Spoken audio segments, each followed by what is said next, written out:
Hello and welcome to Stir Crazy Art Classes with Gerald Savine, lesson number 24.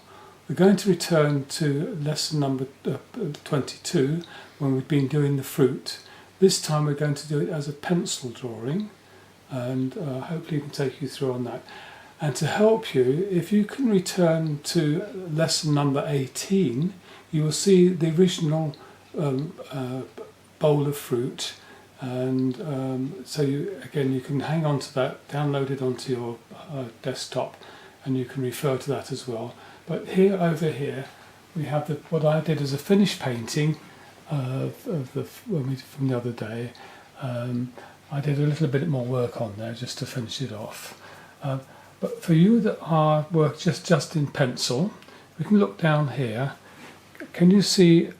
If you look at 18, you can see initially we drew out the bowls. I'm afraid that one should have been a bit further, but never mind. So we did that, and then we drew the fruit in. We didn't draw this in at the time. The book that the bowl is standing on, we did that later when I was actually doing the painting. But just again give you a guide. But again, nice, clean, sharp pictures of the fruit. Now, the big problem, if you like, with working in pencil, particularly with something with a subject like this, where you've not only got the colour of the fruit, but you've got the shadow as well, and it's trying to create in the drawing in one medium. And I'm using a 2B here. I've only used a 2B all the time. But it's getting that feeling of the shapes, but also the differences in colours that involve. Now, because of timing, I've had to do most of this, but just to get us underway, again here, I'm using the side of the pencil, but you need to try and get a nice point on it. If you go sideways like this, it's a bit like when we're actually painting. The way you take lines help to indicate the shapes. So here the top of the book, so again, as you can see in the painting, it's a maroon it's a very old Victorian book. Lighter this side because the light is coming in from the right hand side. There's a green, again here, you can just, if you smooth this off a bit as well, and it wants to be a bit lighter than this side. And again here the spine is a bit mottledy here because the actual book itself, it's very old, it's a Victorian book, it's suffered, particularly the spine has suffered over the period of time. Now I've been working on this one here, and we're just going to quickly do a little bit more to this so that, and again here we've got a mix here of the shadow, but also it's a strong colour as well. Those two front ones, the colouring of the fruit is much stronger. Here we've got some yellows showing up through underneath, but we don't have that showing except in one or two places.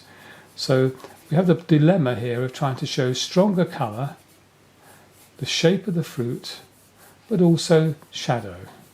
So really we're going to try and make this side here a little bit darker than this side, but these need to be stronger than those. Now we're going to start working on this one over here, and again can you see I'm taking the side of the pencil and I'm pulling it round. It's a bit like when we're painting with we're doing with the paintbrush. You're taking the brush, the shape of things. Now again, don't be frightened of moving your paper around. Now, you might be working, I'm obviously working on a nice white paper, but as I said before, if you've only got some lining paper stashed away in your shed outside, then, there's no reason why you shouldn't. We sometimes use it. I sometimes have a roll at the studio when we're doing some things in pencil. But again, here I think for this occasion we need to work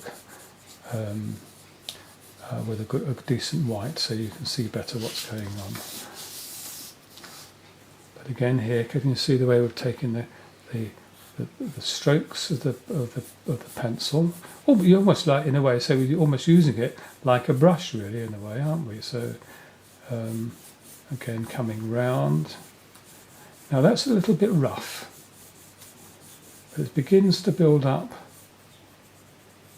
what's going on. So what you can do, and we've done this before, it gets a bit messy, admittedly. What I'm going to deliberately do, I'm going to make this a little bit lighter than that so that it stands out a bit more. But what you can do, if you do that, use your finger and you can push the pencil and smooth it down. Get dirty fingers, I'm afraid, so be careful where you put your fingers afterwards. And if you put on a nice clean tablecloth or something like that, you'll be in trouble with it. But, again, now just gradually building up the colour.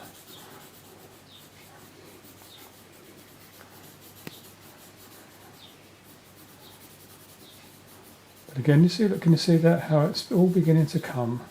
And hopefully we can get this all finished within the limited time that we've got. But you've got plenty of time.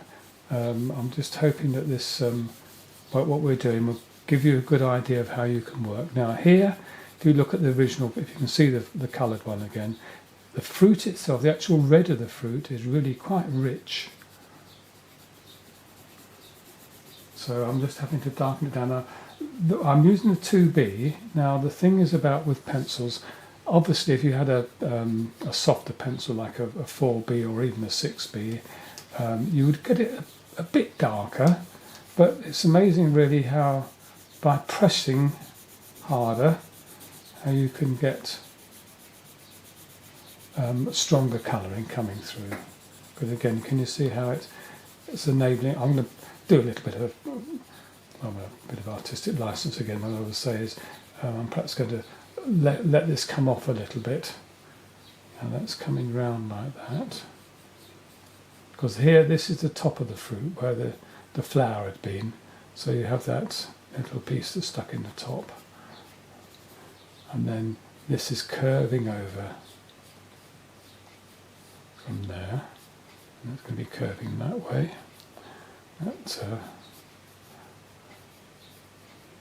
So again, just hopefully giving a bit of the feeling of the shape of the fruit here. I'm just going to just put a little slightly stronger here.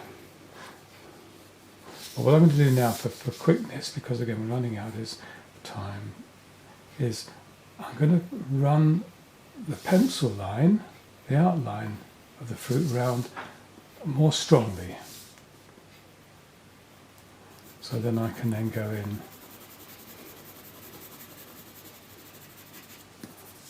Okay, so we're getting towards the time when we've got to finish now.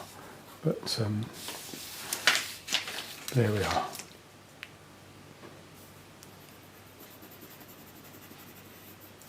I think we have the odd minute left to go. So. Oh, I hope you heard that. Got a bit more time. So. But again, here we want the fruit here to stand out against the bowl. Again, we kept the bowl quite light because it is, in fact, is a very light object. But again, we just try and get the feeling of the curve in there. Again, just going back to this one here. Again, a bit darker there, because the shadow comes in as it comes round. Unfortunately, as ever, with the limited time that we've got, we seem to run out of time. But hopefully you can see, it gives you a feeling of how to approach these things, how to do them. Again here, I'm just looking, one or two places you can see where the pattern of the fruit itself, or the red itself, it's not a flat red, it's all changed, like up here as well. But hopefully you can see that the fruit now stands out. Now then, for next time, again we'll be using pencil and paper, but we'll be doing an exercise which I will tell you about. Okay, so I think we can leave that at that. These are little green bits and red flowery bits in there. Again, yeah, just remember that this is shadow, but it's also the actual spine is distressed, so it's a bit different to the other. Lighter here, darker there. So we call that a day. And thank you very much for watching, and I hope you find this is helpful. Bye for now.